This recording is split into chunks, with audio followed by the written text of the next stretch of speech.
no bias, News with no exceptions. including nothing but the truth. This is La Historia del Filipino Real News Patrol. Your news, our business. Newscasting live from the La Historia Newscasting Mindanao. Good morning, Philippines. Good morning, Mindanao. Today is a wonderful sunny day to refreshen our mind about Sobre la Indonesia Lost Filipinos, November 26, 2021. This is Olgareta Gamalinda, And this is Jeremy and Basiliote. serving you the most leading news of the hour. Your news, our business. Headlines. Socioeconomic context. Rizal assertion. Deterioration of the industry in the Filipinos. The Philippines within the history and the reforms and independence. For the national news, socioeconomic context and Rizal assertion. Here is April Rain Bellarmino for the details. April? Live from the Historia Newscasting of April Bellarmino report. In socioeconomic context, Garcia noted that Rizal emphasized that whenever something goes wrong in the Philippines, there's a tendency to blame the Filipinos. Zane added that in the scholar, Rizal made a critical study of the causes of why his people do not work hard during the Spanish regime. His main thesis is that Filipinos are not by nature English. Rizal's assertion about Filipino is that Filipinos are not lazy, but had a predisposition to become lazy. The tendency for the Filipinos to become indolent due in part of tropical climate.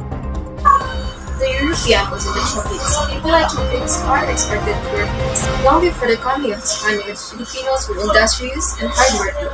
They were very active in agriculture, industries, and commerce. Back to you, Olga. Your news, our business. For the deterioration of the industry of the Filipinos, here is Jennifer Matagina for the details. Jennifer? Live from the La Historia Newscasting. Good morning, Philippines, and good morning, Mindanao. This is Jennifer Matagina reporting. With the deterioration attributed to Filipinos' own fault, it is suspected that one of the causes are Filipinos' feeling of inferiority, placing hopes on miracles, lack of spirit to pursue lofty purposes, and lack of national sentiment. In his essay, Dr. Rizal admitted that indolence does exist within the Philippines. However, he emphasized that it wasn't due to an innate trait of the English, but several other factors. Indolence, therefore, has more deeply rooted causes, such as abuse and discrimination, inaction of the government, rampant corruption and red tape, wrong doctrines of the church, and wrong examples from Spaniards who led lives of indolence, which ultimately led to the deterioration of Filipinos' values. Rizal concluded his essay by stressing the need for good education and liberty as keys to achieving progress and to solve the indolence. In another letter of Rizal to the country, he said, "We believe that the cause of our backwardness and ignorance is the lack of needs of education. We are all human and we can improve ourselves through education and culture." And so in his essay he stated, "Without education and liberty, the soil and the sun of mankind, no reform is possible. No nation can achieve the desired result." Seeing the condition of people made Rizal conclude that education should be top priority. Unless education was wrested away from the hands of the friars, the school, instead of becoming an instrument of liberation, will continue to be used as instrument of enslavement. In the end, Rizal sums up the main causes of indolence to the limited training and education Filipino natives receive and to the lack of national sentiment and unity among them. Education and liberty, according to Rizal, will be the cure to Filipinos' indolence. This is Jennifer Matagina reporting. Back to you, Olga and Sherry. Your news, our business. Thank you, Jennifer. For the report of the Philippines within the century, here is Raja Legaspi for the update. Raja? Live from La Historia's Newscasting, I am Raja Legaspi reporting. Filipinos dentro de 100 años, The Philippine in a Century is a 4-part socio-political essay by Jose Rizal journal La Solidaridad. This is the most important political activities of the Spanish movement. Rizal traces the situation that brought about the awakening of Filipinos and the birth of the Filipino spirit of the country. He emphasized the need to build a new kind of political relationship between Spain and Philippines.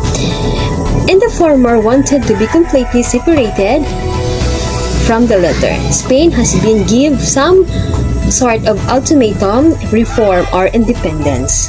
Spain implementation of her military policies. Because of such laws, the Philippine population decreased dramatically. Poverty became more rampant than ever, and farmlands were left to wither. The family as a unit of society was neglected, and overall, every aspect of the life of the Filipino was retarded. When the Spain came with the sword and cross, it began the gradual destruction of the native Philippine culture. Because of this, the Filipinos started losing confidence in their part and their heritage. Because of the use of force, the Filipinos learned to submit themselves to the will of the foreigner. The reason for the Filipino right and realization to work for progress. Keeping the people uneducated and ignorant has failed. National consciousness has still awakened. They began to explore other horizons through which they could move towards progress. The Filipino race was able to survive amidst wars and famine, and became even more numerous after as catastrophes. To wipe out the nation altogether would require the sacrifice of thousands of Spanish soldiers, and there is something Spain would not allow. Spain, therefore, had no means to stop the progress of the country. What she needs to do is to change her colonial policies so that they are in keeping with the needs of the Philippine society and to the rising nationalism of the people. Back to you, Olga and Sherry. Thank you, Raja. Your news, our business. And for the reforms and independence will be reported after the few reminders.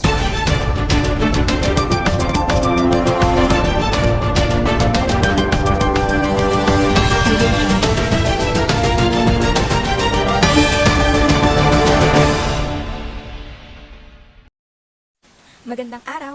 Tatalakayin natin ngayon ang sobre la Indolence de los Filipinos ni Dr. Jose Rizal. Una sa lahat, ano nga ba ang sobre la Indolence de los Filipinos?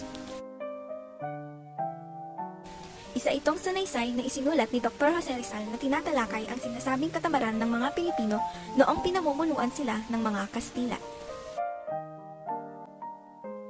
Hinati ito sa 5 bahagi at isa-isang inilimbag ng organisasyong La Solidaridad sa Madrid mula Hulyo 15 hanggang Setyembre 15, 1890. Ayon sa sulatin, masipag na ang mga Pilipino bago pa man dumating ang mga Kastila. Marurunong silang magtrabaho sa kabukiran pati na rin sa kalakalan. Kung kaya sa sulating ito, inihain ni Rizal ang mga dahilan kung bakit nagkagayon ang mga Pilipino. Malaki ang naging ambag ng pagtrato sa kanila ng mga Kastila. Sa pilitang pinagtrabaho ang mga Pilipino buong araw habang kakaunting oras lamang ang ginugol nila sa trabaho.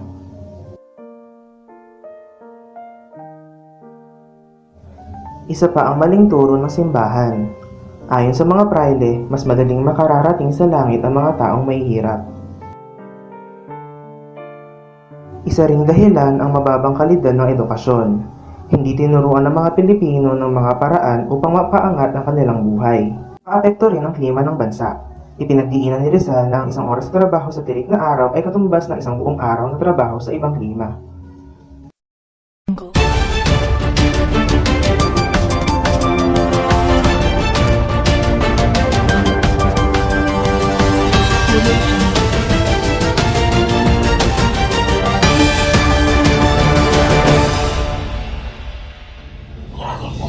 And we are back of La Historia Real News Filipino Patrol. Reforms and independence. Let us give time to April Ray and Bellarmino for the details. April? Good morning, I'm April Ray Bellarmino. Reforms and Independence. The third article was centered on the reforms and political changes needed for the Philippines to remain under Spain rules, granting of Spanish citizenship to the people, filling of government positions to competitive examinations, reforms of commerce, agriculture, and education, and greater security for the individual and undertakings. Rizal pointed out that it had to be initiated in the government for them to be peaceful and effective, because any change originated with the masses could be fatal and violent. The last part of the article on the stages that would lead to Philippines' independence will be unavailable. Inasmuch Filipinos are not ready for independence. Rizal predicted that Spain will be disposed or replaced by another power. By whom? The United States of America, which was labeled as Great American Republic. Further, Garcia noted that Spain had no means to stop the progress of the country. What she needed to do was to change her colonial policies so that they were in keeping within the needs of the Philippine society. And the rising of nationalism of the people at the time, he added that Rizal envisions in his essay came true. Back to you, Olga and Shirley. Thank you, April. Your news, our business. For the recap, deterioration of the industry in the Filipinos, the Spaniards claimed that the Philippines' economic collapse was primarily due to the Filipinos' laziness.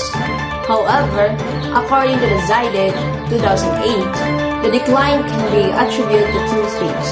The first one is those who can be attributed to Spanish colonizers and those that can be attributed to Filipinos' own faults.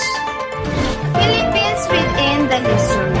The Filipinos Century de 100 Años, or The Philippines in a Century, is a four-part socio-political essay by Sir Rizal journal La Solidaridad. This is one of the most important political activities of the Spanish movement. Rizal traces the situation that brought about the awakening of Filipinos and the birth of the Filipino spirit of the country. He emphasized the need to build a new kind of political relationship between Spain and the Philippines, if the former wanted to be completely separated from the latter. Spain has been given some sort of ultimatum, reform, and independence. Reforms and independence. In 1898, the Americans wrestled with Spain to win the Philippines and eventually took over the country. Theirs was a reign of democracy and liberty. 5 decades after Rizal's death, the Philippines gained their long-awaited independence. This was in fulfillment of what he had written in his essay. History does not record in its annals a lasting domination by one people over another, of different races, of diverse usages and customs, and opposite and divergent ideas. One of the two had to yield and succumb. Cherry, what can you say about La Indolencia de los Filipinos? La Indolencia de los Filipinos, more popularly known in its English version, The Indolence of the Filipinos, is an exploratory essay written by Philippine national hero Dr. Jose Rizal. Explain the alleged idleness of these people during the Spanish colonization. Good morning to Olga. How about you? What can you tell about the message of the indolence of the Filipino? Indolence of the Filipino is a study of the causes why the people did not, as was said, work hard during the Spanish regime. Rizal pointed out that long before the coming of the Spaniards, the Filipinos were industrious and hardworking. Your news, our business. Thank you for watching and listening. Once again, I am Treme and Basiliote. And I am Olga Reta Gamalinda, your news anchor for the day. See you next time. May God and Allah bless us always.